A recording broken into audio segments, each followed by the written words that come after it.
N'oublie pas de t'abonner à la chaîne YouTube Togovi News.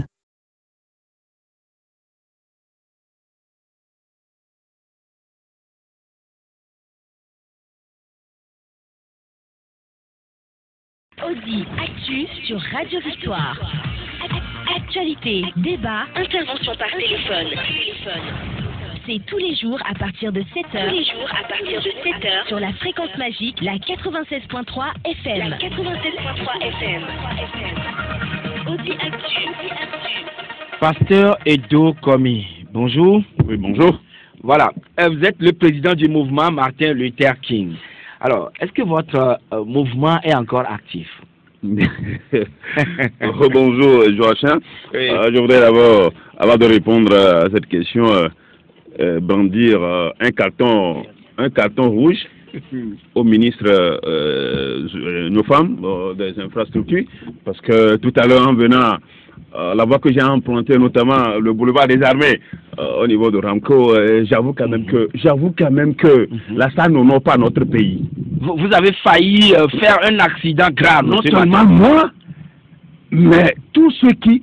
Il y a un véhicule qui a failli ramasser tout le monde parce qu'il y a de l'eau, il y a un grand trou. Mais j'avoue que ça a failli désoler toute la nation ce matin. Désoler toute la nation ce matin. Mais je ne peux pas admettre cela. Au cœur de la ville, les premiers quartiers de Lomé. Les premiers quartiers de Lomé. Et la route principale qui débouche sur le plus grand hôpital que nous avons dans ce pays. J'avoue que je brandis encore le carton rouge à ce ministre qui avait donné des explications non convaincantes, convaincantes sur la cessation des travaux. Ça donnait des raisons comme quoi l'entreprise a failli et jusque-là, on ne fait rien. J'avoue que cette route-là, elle ne nous honore pas.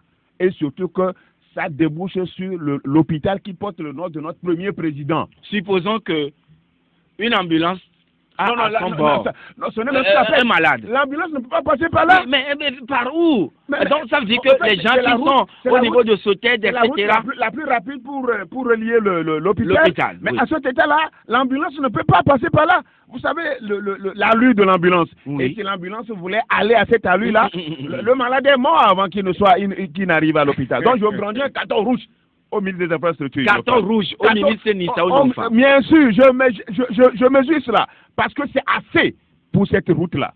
C'est assez, même s'ils ne veulent pas mettre du goudron. De la bitume. Au moins, il faut charger ça avec du sable et de cailloux. Au moins. Et de gravier.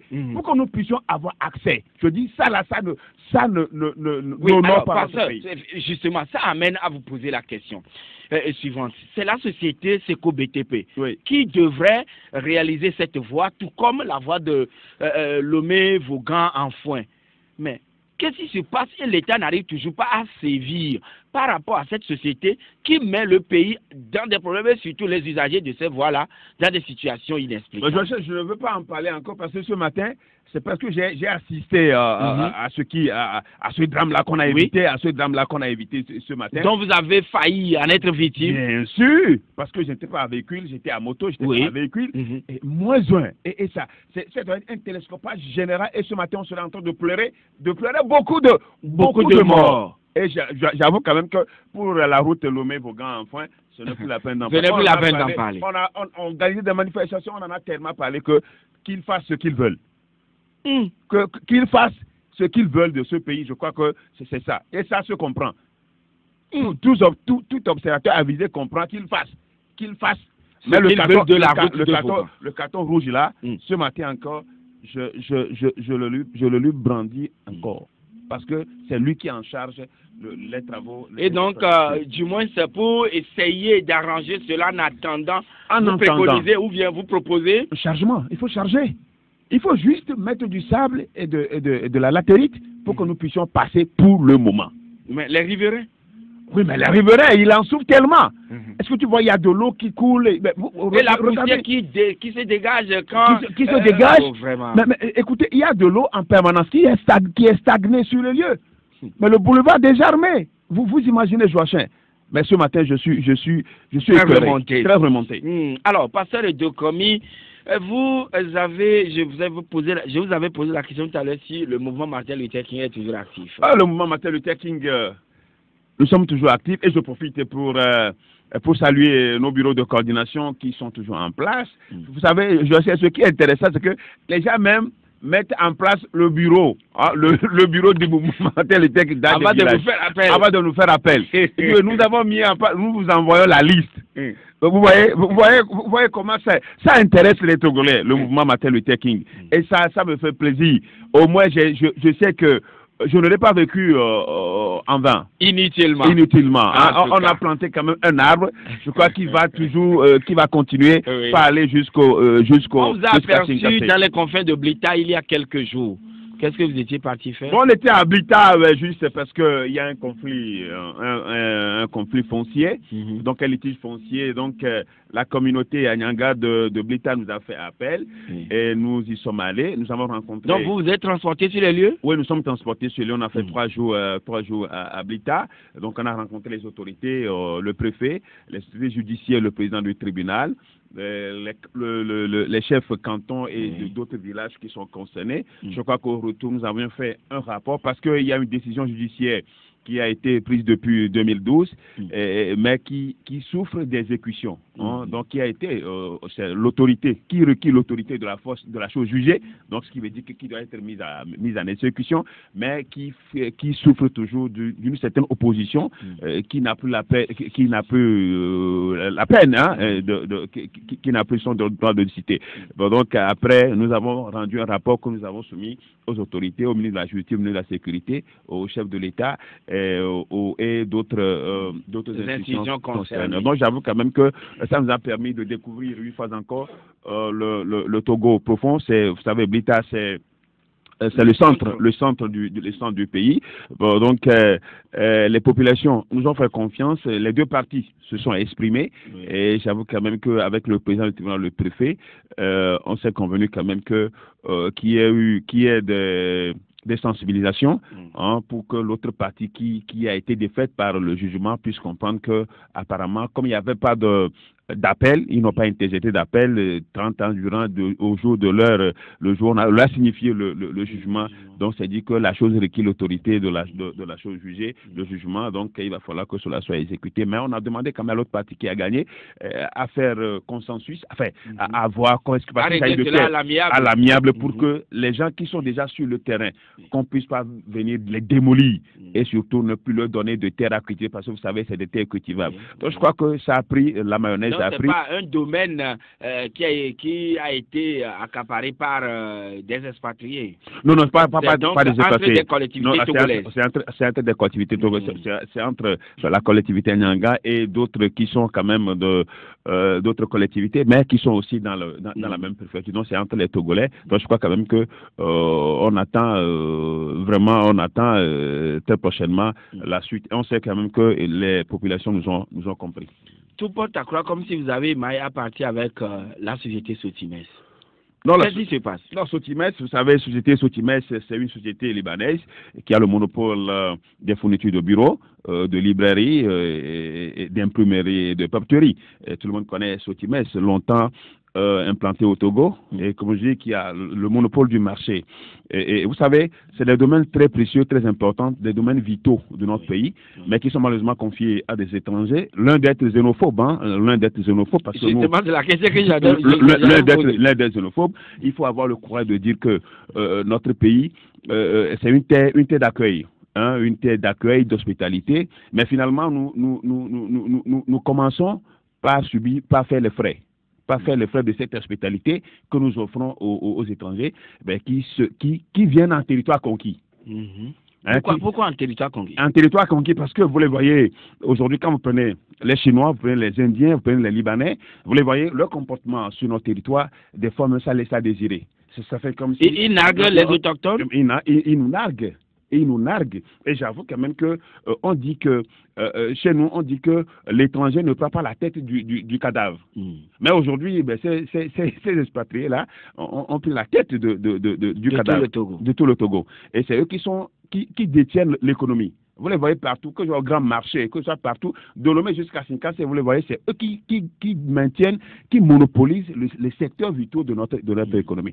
Donc, celui qui tient votre économie, vous tient, parce qu'il tient votre porte-monnaie. Ah oui. Il tient votre porte-monnaie. Bon, donc, ça fait que, non pas nous liguons contre ces gens-là, mais nous les rappelons à l'ordre. On dit quand même que ce sont des investisseurs, des bailleurs qui payent des impôts et autres à l'État togolais. Ils versent des impôts et payer des à l'État togolais. Payer des impôts investis, ça ne veut pas dire qu'il faut foutre, il faut violer, il faut fouler de pied les droits, fouler au pied les droits des citoyens. Mais ils se comportent des fois comme s'ils sont des extraordinaires, ils sont au-dessus de la loi. C'est ça des fois. C'est ça souvent. Vous les prenez aujourd'hui dans les sociétés. Mais vous voyez comment ils humilient nos compatriotes.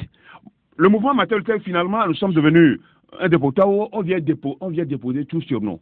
Et ça me permet aujourd'hui de dire avec assurance, avec conviction, ce que sont ces gens-là. Que ce soit les Chinois, que ce soit les Indiens, que ce soit les Coréens, que ce soit les Nigériens, que ce soit les Nigériens, que ce soit les Libanais, ben je les connais aujourd'hui. Ils se foutent de nos compatriotes. Ils les exploitent. Ah bon? Allez dans les sociétés. Au mépris de la loi? Au mépris de la loi. Allez même. Mais le Togo, c'est un pays organisé. C'est une nation souveraine, un pays souverain, un État, pardon. Même que ce soit au tribunal du travail, que ce soit à l'inspection du travail. Mais j'avoue que c'est des rares fois qu'on donne raison aux compatriotes, des rares fois. Et quand vous suivez la situation, comment des licenciements abusifs. On ne veut pas que les gens durent dans leur société, c'est-à-dire gagnent de l'ancienneté. Parce que vous faites 5 ans, 3 ans, 4 ans, 5 ans, on sait que vous êtes déjà là où vous bénéficierez des droits d'ancienneté, des primes, etc. Donc, ils peuvent insinuer quelque chose et vous renvoyer. Et aujourd'hui, des milliers de Togolais sont victimes de ces licenciements abusifs, ces licenciements secs. Et ça, nous, au mouvement Matel, on ne peut pas accepter. Donc, vous prenez Sotimes, comme je le disais, depuis un certain moment, les prix continuent par flamber. Et nous avons reçu les articles scolaires. On en a fait les frais pendant cette rentrée. Et les fournitures de bureau.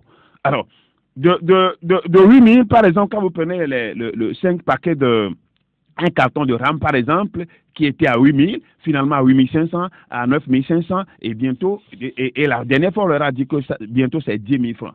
Et les prix flambent de telle manière que les clients étaient en colère. Moi, j'ai reçu des clients furieux pour dire, pasteur, nous avons essayé de parler avec d'autres autorités, mais qui ne nous ont pas compris. Même au mouvement Matel, nous savons que vous avez le courage et que vous pouvez en parler. Oui, ils nous ont détaillé ce qui se passe. Là, comme ils ont le monopole, ils s'en foutent. Vous prenez même le papier journal. On a l'habitude d'utiliser, c'est qui est un peu kaki, mais qui est sale, qui est moché. Aujourd'hui, vous ne le trouvez pas sur le marché. C'est le papier blanc. Mais le papier blanc est plus cher. En tout cas, ceux qui sont... Tous les journalistes, les DP ne démontrent pas. Le papier blanc. Mais aujourd'hui, c'est le papier blanc. Vous ne pouvez pas trouver ça. Et là, c'est A5. Hein? Oui, bien sûr. Mais c'est ça. Bon, donc, c'est ça qui est cher et c'est ça qu'on met sur le marché. Vous voyez? Bon, donc, ces gens sont le disant. Finalement, c'est eux seuls qui détiennent le monopole ou bien il y a d'autres sociétés concurrentes. Il y a d'autres, mais les engloutis. Se taille la part du lion. Et là, nous avons dit non, nous avons fait une publication pour dire non, qu'on ne va pas accepter que ces domaines-là soient toujours réservés. Vous savez ce qui se passe? Moi, j'ai discuté avec d'autres qui ont bien voulu investir dans les fournitures de bureau. C'est la question que j'allais vous poser, pasteur de Joe Komi.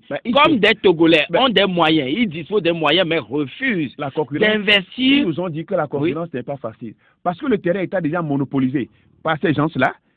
Qui ont tous les marchés, qui ont la gâchette facile. Quand je dis la gâchette facile, ce n'est pas... oui, les armes, non? Ce n'est pas les armes. Qui ont la gâchette facile. Vous comprenez la gâchette facile? Oui. Oui, bien sûr, la gâchette facile. La gâchette facile, ça fait que la concurrence n'est pas tellement permise. Mais si vous voulez investir là, ben, on vous fait des coques à jambes. Vous comprenez, des coques à jambes, je parle. Donc, vous allez voir finalement... Oui, c'est vrai. Quand nous parlons d'articles de bureau et tout, ce dont nous avons besoin aujourd'hui. L'administration togolaise en utilise en grande... Oui, le grand fournisseur, c'est Sotimes. Voilà, le grand fournisseur de Sotimes. Oui, le grand fournisseur. Oui, donc l'État doit quand même essayer de décentraliser un tout petit peu cela et dispatcher de manière raisonnable à ce que les citoyens togolais qui aussi travaillent ou bien investissent dans ce domaine soient aussi... Ici, nous sommes dans les affaires. Oui. Nous sommes dans les affaires et les coups sont permis. Nous sommes dans les affaires et les coups sont permis. Alors là, ce qui se passe à Sotimes serait avec une affaire planifiée par des... Oui, mais puisque la manière dont les prix ont commencé par flamber, il n'y a pas de raison, il n'y a pas de motivation, on peut pas, selon les clients, on ne peut pas l'expliquer. Devant le regard complaisant, on dirait, des autorités bien sûr, qui doivent normalement réguler le marché. Oui, bien sûr. Donc ça, nous avons fait sortir le truc et le président de la communauté libanaise nous a appelés. Comme quoi il veut nous rencontrer. Sûrement, c'est sur ça qu'il veut nous rencontrer. Donc la rencontre était prévue hier. Donc, hier jeudi. Avant-hier, nous avons publié. Vous savez, nous, peut-être que l'avantage que nous avons, c'est que nous publions tout. Dès qu'il y a quelque chose, on publie. Dès qu'il m'a appelé, nous avons publié. C'est-à-dire, je sais pourquoi on fait tout ça là. Pour que les gens soient informés. Bon, donc, on devait se voir hier. Donc, le mercredi, moi, je l'ai appelé, j'ai appelé le président, j'ai envoyé un message au président pour lui dire que, au fait, comme c'est lui qui m'a appelé, eux qui veulent nous voir, je préfère qu'ils viennent chez nous au bureau. Mais pourquoi Non, ça commence. Il a cherché à vous rencontrer, non? Il a cherché à me rencontrer, qu'il vienne au bureau. Ah oui. Qu'il vienne chez nous au bureau. Donc, c'est ça, je suis togolais. C'est dire que je suis togolais. Je suis chez moi. Je sais, tu as compris? Il a besoin de vous, donc c'est à lui de faire le pas. C'est pas moi et à mon bureau de faire le déplacement. Et depuis qu'on leur a dit ça. Et finalement, quelle a été la suite? Il n'y a pas de réaction. Jusqu'à ce jour. Hier, le président de la communauté libanaise ne nous a plus appelé. Ne nous a même plus fait signe. Donc, c'est dire que je voudrais prouver que je suis togolais, je suis au fait chez moi. Parce que je suis chez moi, et moi, pour nous... Tous les Togolais subissent alors cette flambée des prix au niveau des articles du côté de fourniture de bureau, oui. Qu'est-ce qu'on pourra faire maintenant? Qu'est-ce que vous comptez faire? Non, ce que nous comptons faire, c'est justement de saisir le ministère du commerce pour lui faire part de ce qui s'est passé. Je crois que le courrier en principe doit aller aujourd'hui au ministre sur le sujet. C'est vrai quand même que quand vous écrivez au ministre du commerce, c'est rarement on vous répond, hein, c'est rarement qu'on vous répond comme tous les autres ministères. D'ailleurs, c'est l'administration togolaise. Hein, il n'y a même pas d'accusé de réception. Hein, c'est des rares ministères que je félicite ici en passant, qui quand même essaie de répondre à chaque courrier du mouvement Martin Luther King. D'autres estiment que nous dérangeons beaucoup et que, bon, on ne nous donne pas de réponse. Mais ça, ce n'est pas l'administration. Hein, ceux qui ont fait l'ENA savent très bien qu'il y a ce qu'on appelle accusé de réception. C'est pour dire que le courrier est arrivé à destination et que tôt ou tard, nous vous saisirons, nous vous dirons ce qu'il y a lieu de faire. Mais ça, on ne le fait même pas. Ça, c'est les défaillances de l'administration togolaise. On a parlé de la modernisation. On sait où est cette modernisation. Réforme administrative. Les réformes doivent commencer par là. Une lettre ne reste pas sans réponse, en fait. Non, pour Togo, il y en a assez, il y a des milliers. C'est ce que nous avons appris dans l'expression écrite. Bien sûr, mais à l'école, hein. Mais des courriers sont restés là, ils sont peut-être dans les tiroirs ou bien dans les poubelles, je ne sais pas. Mais j'avoue que j'ai suivi un documentaire sur France 24. On a présenté le cabinet. L'Élysée, il y a une cellule qui est en charge des correspondances. Mais j'ai aimé cela. Les citoyens qui écrivent avec un bic, c'est-à-dire juste écrit à la main qu'on envoie au président. Et la cellule se charge d'arranger et de répondre à chaque courrier. Waouh! J'ai suivi un document. À chaque courrier. Donc, les gens là, il y aurait cette cellule-là au niveau de la présidence du Togo aussi, non? Ils sont payés pour ça. Ils sont là, ils répondent à tous les courriers. Ils répondent et que le président signe. Eux, ils écrivent. Le président va viser. Le président va viser. Mais c'est magnifique ça. Non, c'est magnifique ça. Mais ici. Ce que vous souhaitez au Togo? Non, bien sûr. Pour le Togo? Les bonnes choses. Il faut toujours copier les bonnes choses. Mais dommage qu'on n'arrive pas à copier les bonnes choses. Mais on fait les mauvaises choses et les gens nous copient.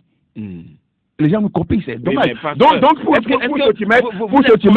Sotimes, ce que nous disons, c'est que, et à travers Sotimes, que les étrangers qui sont au Togo, ne se comportent pas comme s'ils étaient en territoire conquis. Ça, on ne va pas accepter cela. Je crois qu'il faut mettre fin à cela. Et éveiller la conscience des compatriotes. Il faudrait que les premières autorités vraiment y travaillent. Oui, mais ils travaillent. Est-ce que les compatriotes aussi éveillent aussi la conscience? De toutes les façons, nous ne sommes pas il ne faut pas verser dans la xénophobie. Dans la xénophobie, loin de là. Mais nous voulons que les gens qui sont chez nous nous respectent.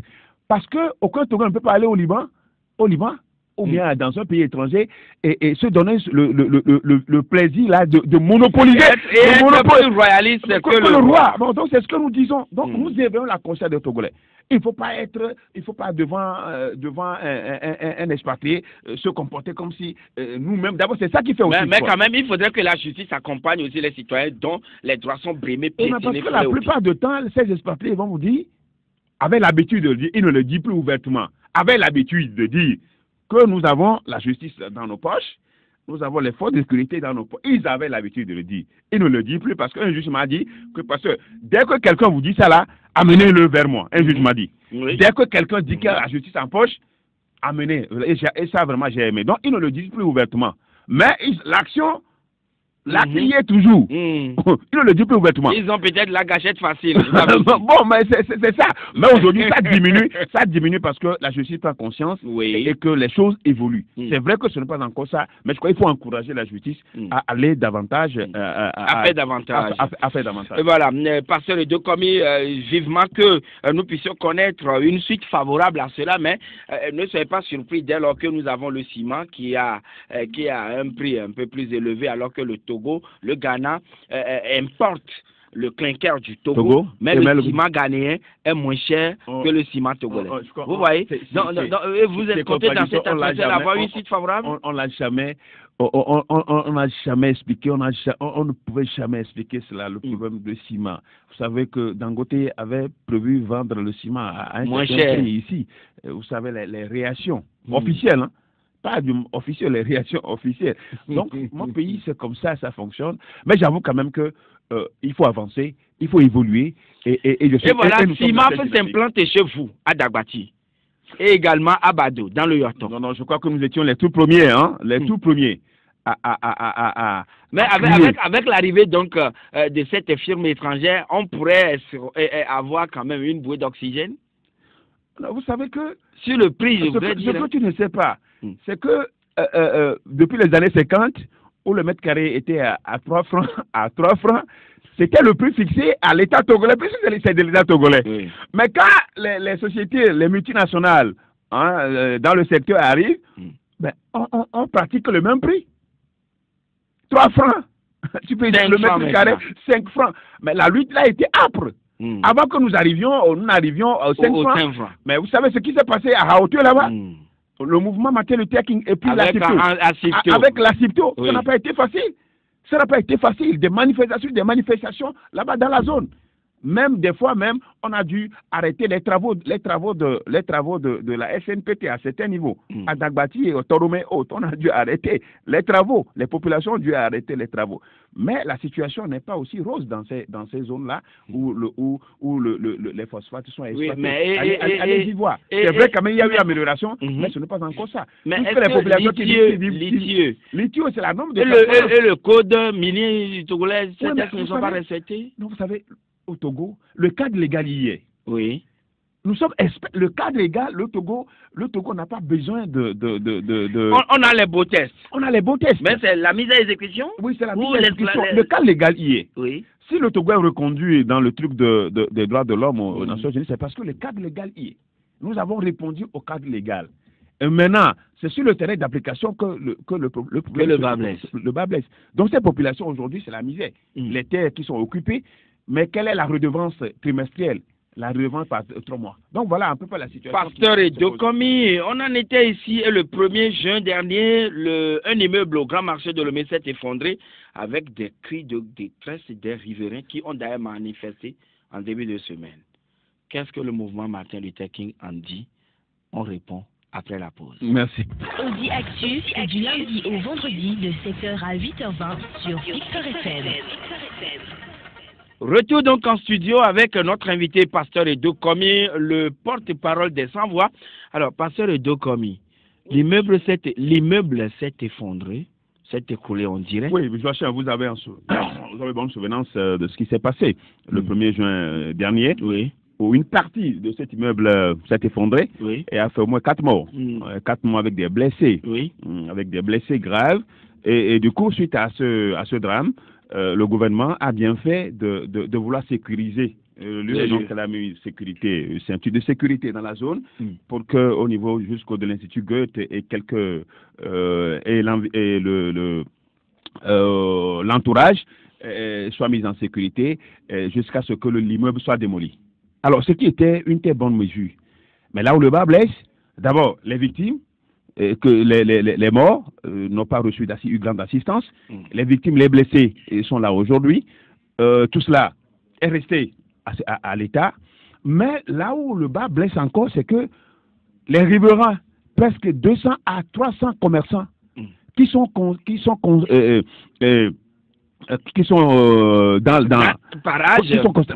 concernés par cette décision, il y a bientôt 5 mois. Les gens là n'ont plus fait d'activité. Leurs magasins sont fermés, Joachim, et qu'ils continuent pas à payer les loyers.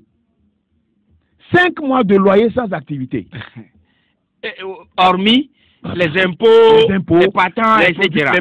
Les marchandises qui sont gardées, qui peuvent être pourries, qui peuvent être périmées.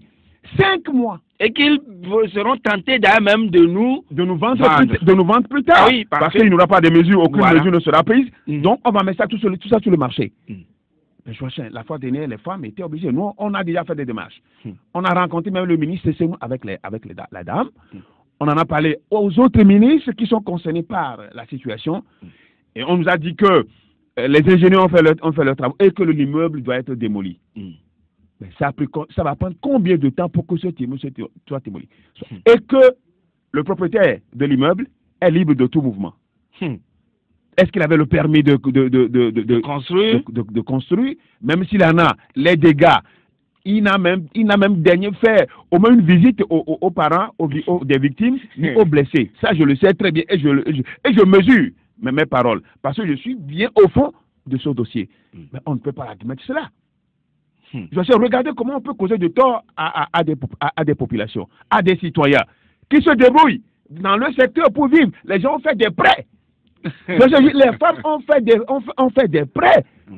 Aujourd'hui, ils sont poursuivis. Les commerçants sont poursuivis. Qu'est-ce qu'on attend pour démolir cet immeuble? Regardez aujourd'hui l'état de cet immeuble. Et libérer les environs pour que les autres même aussi à leurs activités commerciales. L'Institut Goethe a fermé. L'Institut Goethe à l'ENA, vers l'ENA. Mais on ne peut pas comprendre cela. Mais on est au service de ce peuple. Et on ne peut pas le voir souffrir comme ça, juste 5 mois. Je dis 5 mois. Pourtant, nous avons fait des démarches, nous avons alerté les autorités. Mais qu'est-ce qu'on veut qu'on fasse encore? Alors, quand les riverains, ou disons les victimes collatérales, donc... Vous avez écouté les audios des femmes? Non, nous avons couvert même la manifestation d'avant-hier. Bien sûr. Oui. Alors, qu'est-ce que cela vous dit? Qu'est-ce que l'autorité doit faire tout de suite pour résorber la situation? Pour résorber, ça a tellement pris de temps qu'on ne donne même plus besoin de donner du temps à l'autorité. C'est démoli. On dit, les spécialistes ont fait déjà leur rapport. Qu'il faut démolir l'immeuble parce que c'est un danger public. Qu'est-ce qu'on attend? On veut savoir. Au moins, on a demandé même, quand on est allé voir le ministre, c'est nous, on lui a dit, mais au moins, rassemblez les commerçants là et dites-leur quelque chose au moins. Rassemblez ces gens-là et dites-leur quelque chose pour les consoler. Comment comprendre les choses, ce qui se passe dans le pays? Vous savez, je vais vous donner ce petit témoignage. J'emprunte l'axe Zanguera-Lomé. Et je vous assure qu'à partir du lycée technique d'Adjido Gomé, ce n'est plus la voie, il n'y a plus rien. Ce n'est plus la voie. La voie est impraticable, totalement impraticable. Alors que et nous l'avons toujours dit ici, mais quand il est question aujourd'hui que le président Faure va emprunter cette voie, tout comme le président Ghanéen, pour le président Ghanéen, la voie est bitumée depuis quelque part le Ghana jusqu'au niveau de la frontière. Alors, vous savez ce qui s'est passé? Hier nuit à 22h30, il y a eu des camions bennes qui déversaient le sable ou disons ciment mélangé de gravier pour boucher les trous qui sont sur la voie jusqu'au niveau de Zanguera. Juste pour tromper la vigilance du chef de l'État. Comment est-ce que les services techniques se comportent ainsi dans le voilà, pays? c'est clair, c'est pour tromper la vigilance de mon cher frère, le président de la République. C'est donc, ça. Donc, si le président de la République ne doit jamais ou ne va jamais emprunter cette voie, on va la laisser en l'état. Il y a 5 ans de cela que le président de la délégation spéciale a fait démolir tout. Oui. A fait démolir tout et ils ont placé des trucs pour dire des rues de 110 mètres. Voilà, que la voie serait élargie. Jusque-là, tu as vu quoi? Du chaos? Rien. Mais il n'y a rien. Pourquoi ces services, ces techniciens trompent ainsi les premières autorités du pays? Oui, mais c'est ça. Mais c'est pour donner l'impression que quelque chose est fait, alors que rien n'est fait. Mais le chef de l'État, c'est vrai, il est le numéro 1. Mais pourquoi ne pas laisser les trucs à l'État? La question est de savoir, est-ce que le président de la République maîtrise les coûts téléphoniques au Togo? Parce que vous avez dit, et également dans un courrier récent, que c'est trop cher les frais de communication dans mon pays. Mais Joachim, quand vous allez dans les autres pays, les SMS que les gens envoient, c'est gratuit. Ah bon? Oui, bien, les SMS sont gratuits. Ne sont pas précomptés ou bien, disons, il n'y a pas... SMS, non, il n'y a plus de coût. Ah bon? Je dis, il n'y a plus de coût. Mais aujourd'hui, quand je mets un SMS du Togocel à Mou, je paie 50 francs. On me paye 50 francs. Vice versa. Entre le même réseau, ça fait 20 francs. Je ne sais pas, 10 fois 20 francs. Mais Joachim, la dernière fois que je suis allé à Abidjan, juste, à l'aéroport, j'ai pu avoir 2 gigas avec 900 francs CFA. 2 gigas. 2 gigas, je le répète, 2 gigas avec 900 francs à l'aéroport. D'ailleurs, je suis allé avec... Vous descendez? Je suis allé avec les fonctionnaires de l'État. Eux aussi? Eux aussi, ben, on a ensemble. Ensemble. C'est ensemble qu'on a eu cette bonne nouvelle. 900 francs, 2 gigas. Et tout au long de la semaine, j'ai téléchargé le monde entier. Mais plus de 5 000 francs, vous n'avez même pas 2 gigas. Non, il faut 5 000 francs pour avoir 1 giga au Togo. Finalement. Il ne faut pas comparer. Finalement. Nous sommes dans l'espace de l'UMOA. Nous sommes dans la CEDEAO. 900 francs, vous avez 2 gigas. Je le dirais, 2 gigas. 900 francs. 900 francs. Ah. Il y a de cela il y a un mois et demi de cela. Et là, vous demandez quand même que les traités de téléphonie... Justement, au moins 1000 francs. Nous avons demandé aujourd'hui 1000 francs au Togo, il faut avoir 1 giga. On a demandé à Togo, c'est là, 1000 francs, il faut qu'on nous donne au moins 1 giga. Pas 2 gigas comme ça se fait ailleurs, au moins 1000 francs que nous ayons 1 giga. C'est ce qu'on a demandé. 1500 francs, vous avez 600 MO. 600 mégas. 1500, on a 600 mégas. Ça n'atteint même pas 1 giga. Bon, vous voyez comment est-ce que nous sommes tellement... comment ça se passe? Et Pasteur Edo, dans cette même situation, vous allez voir, hein, sur les factures de Togo Télécom maintenant, même les sociétés qui sont en réception, exclusivement en réception, vous voyez on augmente de 1250 francs les factures. Ben voilà. Et quand vous demandez à savoir pourquoi, personne n'arrive à vous donner même la TDE tout dernièrement, pour 3 mois, on n'a pas eu de facture. Quand la facture est arrivée, nous sommes allés jusqu'à 60, plus de 60. Nous-mêmes, on a même allé demander la facture. Donc, vous voyez, alors, permettez maintenant que les auditeurs puissent poser aussi des questions. Alors, dans les domaines les plus vitaux de la vie des citoyens. Finalement, le consommateur est saigné. On le saigne. Le service, d'ailleurs, est médiocre. Le service est médiocre. Et nous sommes sur qui faut-il interpeller vis-à-vis de cette situation, ou bien disons de tout ce désordre que quand ça va, les gens vont continuer l'État va continuer par avoir le monopole, comme ou bien 2 sociétés, Move et Togocel. On a même pensé à un 3e opérateur. Jusque-là, on demandait un 3e opérateur. Le 3e opérateur qui n'est jamais venu. On estime que le Togo est un petit pays. Le Togo est un petit pays, mais 7 millions, c'est beaucoup. Aller au Rwanda, au Burundi, c'est des plus petits pays, 2 fois, 3 fois plus petits, 5 fois plus petits que nous. Mais il y a plusieurs opérateurs dans ces pays. Et Israël. Eh bien, Israël, regarde. Oui. Là, nous allons prendre Monsieur Elias. Allô? Oui, Elias. allô. Oui, bonjour. Bonjour. Oui, vous avez une question, Elias. Non, d'abord, j'appelle des États-Unis. J'ai eu de la peine pour me connecter à vous. Je n'ai même pas une idée sur le thème du jour. Alors là, vous m'excusez. On m'a branché à vous. D'accord. Excusez-moi. Alors, toutes nos excuses et donc nous allons devoir vous renvoyer à la réalisation. Et nous, merci et bonne journée du côté des États-Unis. Nous allons prendre Monsieur Gado. Bonjour. Monsieur Gado. Voilà, quelques soucis pour avoir Monsieur Gado avec nous en direct. Et on prend un autre intervenant qui est en ligne avec nous sur le 92 02 80 63. Allô? Monsieur Gado? Ah, il est reparti. Allô? 22 21 80 99 92 02 80 63. Allô? Allô? Décidément, quelques soucis ce matin avec nos deux lignes.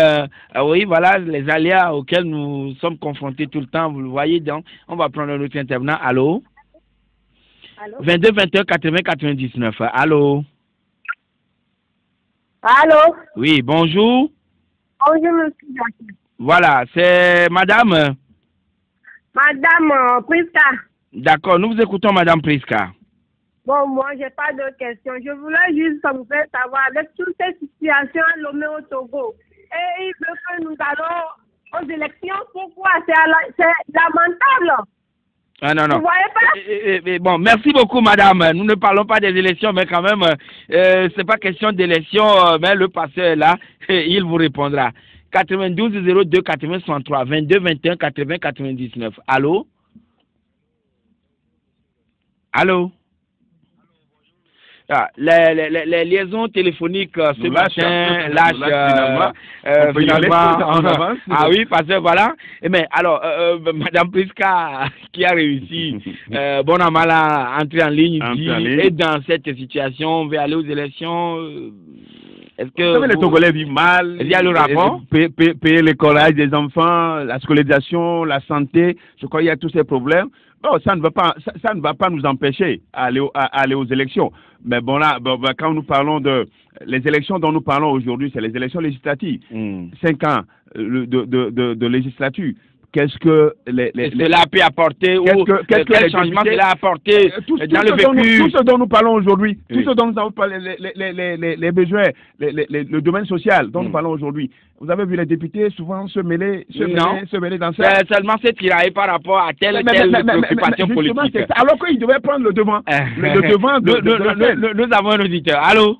Allô? Oui, bonjour. Bonjour. Oui, à qui avons-nous l'honneur, s'il vous plaît? Lina. Wina. Ah, Wina. Oui. Nous vous écoutons, madame. Je n'ai pas de questions à vous poser, mais je voudrais vous informer sur le coût à Togo Télécom. Avant, je payais 3 000 poussières. Maintenant, c'est augmenté, c'est à 7 000 poussières. Maintenant, le coût est élevé au Togo. Mais c'est la même consommation que je faisais.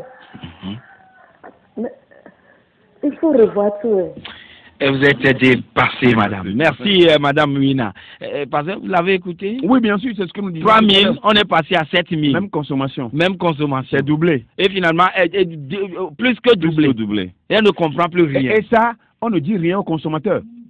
On ne dit rien aux consommateurs. Qu'est-ce qui a motivé? Qu'est-ce qui a motivé l'augmentation? C'est ça le mal. Oui. Et c'est ce que nous disions tout à l'heure sur la facture d'un téléphone de réception. Au consommateur, au client, qui a eu donc, problème de déficit de communication. Allô? Allô? Oui, bonjour. Bonjour, monsieur Joachim. Oui, bonjour, monsieur. C'est Tao à l'appareil. Tao, nous vous écoutons, monsieur Tao. Le thème que vous brossez ce matin avec le président des mouvements sans voix ou bien comment du matin, c'est vraiment un thème intéressant. Oui. Et vraiment, si nous ne savons pas faire, nous assisterons plus tard à l'américanisation du Togo. C'est-à-dire que ce sont les étrangers qui vont gouverner ce pays avec la dimension de temps. Je donne un exemple. Aujourd'hui, l'économie togolaise se porte très mal. L'économie togolaise est mal partie. Parce que nous avons le privé, ce sont les grossistes. La plupart des grossistes, ce sont les étrangers, les Libanais, les Indiens, parce que j'ai fait l'économie, Voilà. Le temps est un peu contre nous, alors il faut être beaucoup plus succinct. Voilà. Donc, ce que je veux dire, c'est que aujourd'hui nous avons chance que ces expatriés raclent l'argent et investissent chez eux. Le jour où ils vont investir, ils vont racler les terrains et implanter les industries au Togo, le Togo serait les Amérindiens de l'Amérique. Merci. Donc, il faut que nos autorités pensent au futur. Et c'est la ventrologie du présent, la ventrologie. Merci beaucoup, M. Tao, pour ces précisions. Et voilà, parce que lui aussi, il est en train d'exhorter le gouvernement à penser d'abord les terres sont achetées. Bradées d'abord par les populations, puisque affamées. Aux étrangers. Oui. On parle aujourd'hui des acropoles. Donc, vous voyez que c'est ça le danger. Dans 10 ans... Donc, les populations n'ont plus de terres à cultiver. Dans 10 ans, nous serons obligés d'acheter des terres auprès des étrangers. Qui en amassent parce qu'ils ont des moyens. Ah bon? Ah oui, bien sûr, c'est ça. Oui, mais quand même, pasteur, vous aviez dénoncé aussi que les dossiers pour les concours aujourd'hui, les frais de dépôt de dossiers sont très, très onéreux. Joachim, pour ce présent concours, pour les enseignants, vous voyez, déjà, il faut dépenser au moins 10 000 francs pour le dossier. Et là, ce qui énerve, c'est la quittance. 5 000 francs de quittance. 5 000 francs pour la quittance. Et on aura peut-être 20 000 candidats ou bien 30 000 candidats. Pour 1000, ce qui veut dire, pour 1000 enseignants. Ce qui veut dire 5 000 francs fois 20 000 ou 30 000 pour la quittance. Et 5 000 francs d'études de dossier. Et quand vous prenez par exemple le casier judiciaire, pour l'avoir, si tu es né à Dapan, oui, il faut que tu aies ton Et maintenant, quelle est votre proposition? Alors, notre proposition, c'est que nous l'avions toujours dit. Il faut centraliser, il faut avoir un fichier, un fichier central. Et passer les deux commis. Oui. Bon, il faut avoir un fichier central. Oui. Je vous pose cette question qui constituerait ma dernière préoccupation sur le plan politique. Oui. Le ministre Gilbert Bara dit plus jamais 19 août au Togo. Et maintenant, le chef de l'État, lui, il enchaîne que le processus électoral s'est très bien déroulé, c'est-à-dire le recensement. Mais maintenant, il parle d'incidents mineurs. Mais le chef de l'État instruit la justice et les services compétents à rapidement arrêter. Je suis d'accord que le chef de l'État instruise la justice et les services compétents pour ceux qui auraient commis des actes répréhensibles à l'endroit du recensement. Mais j'aurais aimé quand même que le chef de l'État instruise ces services compétents pour que ceux qui ont brûlé les mosquées, ceux qui ont brûlé les églises aussi, il faut qu'il en soit ainsi. Et ceux qui ont commis d'autres forfaitures. Pas seulement pour cet incident mineur, mais il y a des faits qui ont précédé, pour lesquels on attendait les instructions fermes pour que la justice et les services compétents puissent agir. Si c'est seulement pour ça que le chef de l'État instruit, mais ça, là, c'est deux poids, deux mesures. Et quant à ce qui concerne aux déclarations du ministre Gilbert Bara, je crois qu'on est habitué à ces déclarations, mais nous sommes... Est-ce que nous ne sommes pas au moment où chacun doit... même si on se sent plus fort, on est fort aujourd'hui, demain on peut être faible. Les faibles de demain peuvent être forts aujourd'hui. Donc c'est comme ça, il faut essayer de percevoir la chose pour ne plus mettre de l'huile sur. Vivement que le professeur Alpha Condé va quand même échanger avec la coalition en toute sérénité pour que la paix soit dans notre pays. Passez les deux commis. Oui, bon, de tout merci. Merci à tous et à toutes. Et que le Seigneur bénisse le Togo. Et bon vendredi, pourquoi pas bon week-end. Merci à toi, Parlement. Merci Haïti. Merci pour l'accompagnement technique. Bonne journée à toutes et à tous. Merci d'avoir regardé la vidéo. Abonne-toi et partage la vidéo sur les réseaux sociaux, Facebook et WhatsApp.